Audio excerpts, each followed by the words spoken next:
আসসালামু আলাইকুম। সবাই কেমন আছেন? আলহামদুলিল্লাহ আমি তো অনেক ভালো আছি। হ্যালো গাইস, আজকে আমি কক মুরগি দিয়ে বুটের ডাল কিভাবে রান্না করি এটা আপনাদের সাথে রেসিপি শেয়ার করব। আমি এখানে 2টা মুরগির গিলা, কলিজা, চামড়া, পাও নিছি আর অর্ধেক মুরগি নিছি। এটা দিয়ে আমি বুটের ডাল কিভাবে নাস্তা খাওয়ার জন্য রান্না করি এই এক এক করে আমি দেখাবো। এখানে অল্প করে তেল দিছি, সাথে একটু পেঁয়াজ দিয়ে দেব অল্প, যেহেতু বাটা পেঁয়াজ দিব আমি, এই জন্য অল্প পেঁয়াজ দিছি। হালকা পেঁয়াজটা ভাজা হয়ে গেলে আমি এখানে বুটের ডালটা সিদ্ধ দিছি। বুটের ডালটা সিদ্ধ ধুইয়ে ভিজিয়ে রাখছিলাম, তাই সিদ্ধ করতে হইবে, নাহলে গন্ধ আসবে। এখন পেঁয়াজটা একটু হালকা ভাজা হয়ে গেলেই আমি এক এক করে সব মশলাটা দিয়ে দিব। আমার এই বুটের ডালটা খাইতে তো খুবই মজা, খুবই সুস্বাদু। আমি এখানে 1.5 চামচ রসুন বাটা নিছি, 1.5 চামচ আদা বাটা নিছি, 1.5 চামচ পেঁয়াজ বাটা নিছি, 1 চামচ জিরা বাটা নিছি, 1 চামচ ধনিয়া বাটা নিছি। আমি সাথে সব মশলা বাটা দিই। আর এই ডালটা খাইতে খুবই মজা। এক এক করে সব মশলাটাই আমি এখন দিয়ে দিব, দিয়ে আমি কষাইতে থাকবো ভালো মতন। আমি এখন আদা রসুন বাটাটা দিয়ে দিছি। এখন আমি মরিচের গুঁড়া, হলুদের গুঁড়াও দিয়ে দেব। আর এখানে দারচিনি দিয়ে দিছি, এলাচ বাইটে দিছি। আর এখন আমি মরিচের গুঁড়া, হলুদের গুঁড়া আমি 1.5 চামচ করে দিয়ে দিতেছি। আপনাদের যদি বেশি হয় আর বেশি দিবেন, কম হইবে কম দেবো, আপনাদের আন্দাজ মতন দিবেন। যেহেতু আমি আমার আন্দাজ মতন এনে 1/2 কেজি বুটের ডাল নিছি, আর যেহেতু 2টা মুরগিরই আমি আমার আন্দাজ মতন দিয়ে দিতে আসি। এখানে 2 চামচ এসে মরিচের গুঁড়া, 2 টেবিল চামচ এসে হলুদের গুঁড়া দিয়ে দিছি, যেহেতু ডাল একটু বেশি, মাংসটাও আপনারা আপনাদের মতন দিয়ে। এখন আমি অনেকক্ষণ কষাই নেব, একটু ভালো মতন কষাইয়া মাংসটা আমি দিয়ে দিব। আমি এখন 2টা তেজপাতাও ছেড়ে দিছি। এখন আমি একটু কষানো হইবেই আমি মাংসটা দিয়ে কষাবো। আমি এই মাংসটা দিয়ে 2-3 বার কষাবো। এই কষানোই স্বাদ বাড়াইয়া দেয়, আমি সব সময় বলি। গন্ধ বাতাস কিছুই আসে না। এখন আমি এই যে মুরগির হাড্ডি হুড্ডি, চামচম, তারপর গিলা, কলিজা, কক মুরগির মাংস সব মিলাইয়া আমি এটা রান্না করতেছি। এটা কি পরিমাণে যে স্বাদ, আপনারা একবার রান্না করে খাইয়ে দেখেন এই বুটের ডাল দিয়া।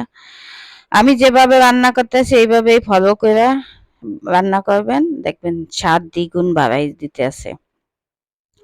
আমি এখন এক এক করে এভাবে কষাই নেব, 2-3 বার কষাবো। কষানোর ইসেই মাংসটা সিদ্ধ হয়ে যাবে। যেহেতু কক মুরগি একটু একটু সিদ্ধ হইতে সময় লাগে, এই জন্য একটু কষাই নেব। আর ডালটাও সিদ্ধ হয় না, এখনো সিদ্ধ হইতে দিছি, নাহলে ডালটা দিয়ে গন্ধ আসবে।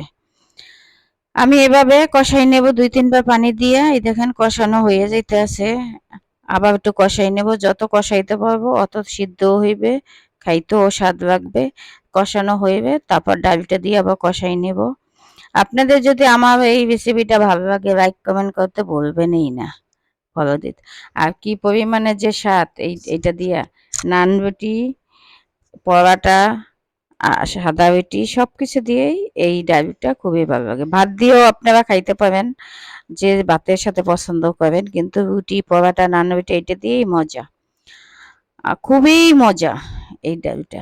এখন আমি ডালটা দিয়ে কষাইতে আসি, একটু ডালটা দিয়ে আমি একবার একটু কষাই নেব, তারপর আমি বেশি করে ঝোলের পানি দিয়ে দেবো। এই ডালটা ঘন হওয়া যাবে না, একদম পাতলা ঝোল থাকবে, তা খাইতে অনেক মজা। একদম ঘন হয়ে গেলে ওইটা স্বাদ না। কি পরিমাণে যে ডালটা স্বাদ এই কক মুরগি দিয়া, একবার খাইতে কেউ বলবেনই না, খাবেন। আমার তো খুবই ভালো লাগে, ঈদের দিন সকালে যদি হয় না, তাহলে তো খাইতে খুবই ভালো, খুবই স্বাদ। এখন আমি কষাইতেছি ডালটা দিয়া। এখন আমি জলের পানিটাও দিয়ে দিতে আসি।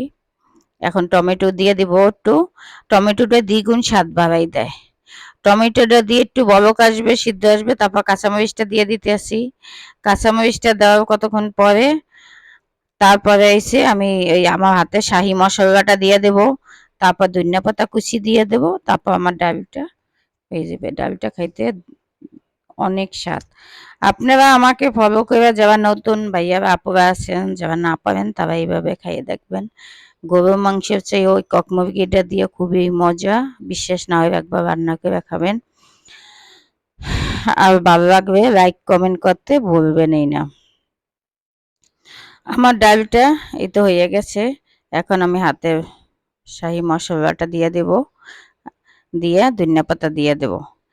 আপনাদের জন্য আমি বারবার বলতে আছি জানি ভুল না হয়, এই জন্য এইটা ধনিয়া পাতা তো দিতেই হবে। শাহি হাতের মশলা এখানে ৫-৬ রকমের মশলা একদম আমার নিজে হাতে ভাঙ্গানো, এই মশলাটায় দ্বিগুণ স্বাদ বাড়াইয়া দেয়। আমি এখানে ১.৫ চামচ মশলা দিতে আছি, যেহেতু কড়াই ভর্তি ডাল। হ্যাঁ, আপনাদের আপনাদের আন্দাজ মতন দিয়ে দেবেন। তারপরে আমি ধনিয়া পাতাটাও দিয়ে দেব। আর এরকম ঝোল নামাবো, যেহেতু একটু ঘন হয়ে যাবে। আর সকালে যদি থাকে গরম করার সময় একটু পানি দিয়ে গরম করবেন। আর সবাইকে নিয়ে এই ডালটা রান্না করে খাবেন।